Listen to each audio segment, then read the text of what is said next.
Breaking news. Putin seeking to boost ties with North Korea on all fronts. Russian President Vladimir Putin sent a message to North Korean leader Kim Jong-un commemorating the 75th anniversary of the state's founding and expressing his desire to strengthen ties with North Korea, on all fronts, in anticipation of Kim's upcoming visit. In a telegram to North Korean leader Kim Jong-un, Putin said, "Through our joint efforts we will continue to develop bilateral relations on all fronts," which was posted on the Kremlin website on Saturday. "This is in everyone's best interest, including ours." Kim is planning to meet with Putin in Vladivostok, Russia, early next week. It is speculated that the Russian leader is trying to acquire ammunition and other weapons from North Korea to use in his war against Ukraine. The possible Putin-Kim summit shows the U.S. sanctions have their limits. Read more.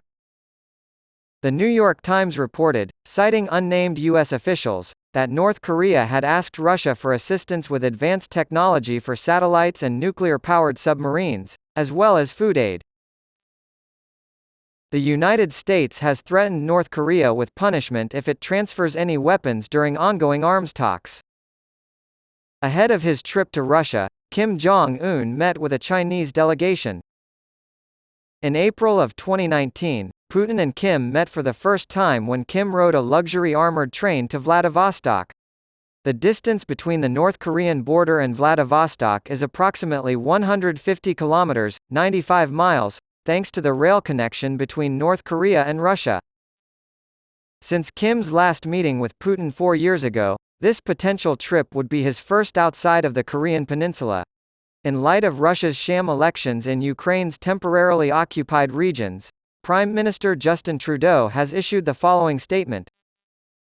This week, Vladimir Putin made a cynical attempt to legitimize military conquest in the guise of democracy by holding so-called elections in Ukrainian territory that was occupied by Russia. But we aren't going to fool the Ukrainians, and neither will they. Neither the results of these fraudulent elections nor Russia's illegal attempt to annex Ukraine are recognized by Canada.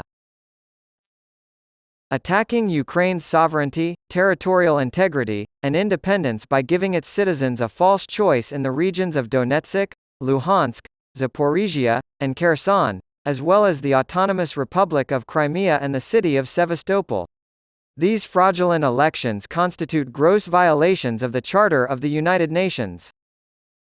Russia's illegal war of aggression against Ukraine and its attempt to annex Ukrainian territory have been roundly condemned by the United States and its allies. To ensure that Vladimir Putin and those who aid the Russian regime in Russia face consequences for their actions, Canada will stand united with our G7 partners. For as long as it takes, Canada will stand with Ukraine as its people defy the authoritarianism of the Russian regime. We aren't fooled by your lies. Ukraine's territory will remain part of Ukraine, and Putin will not be able to redraw borders as he sees fit. The Ukrainian national anthem, Slava Ukraini.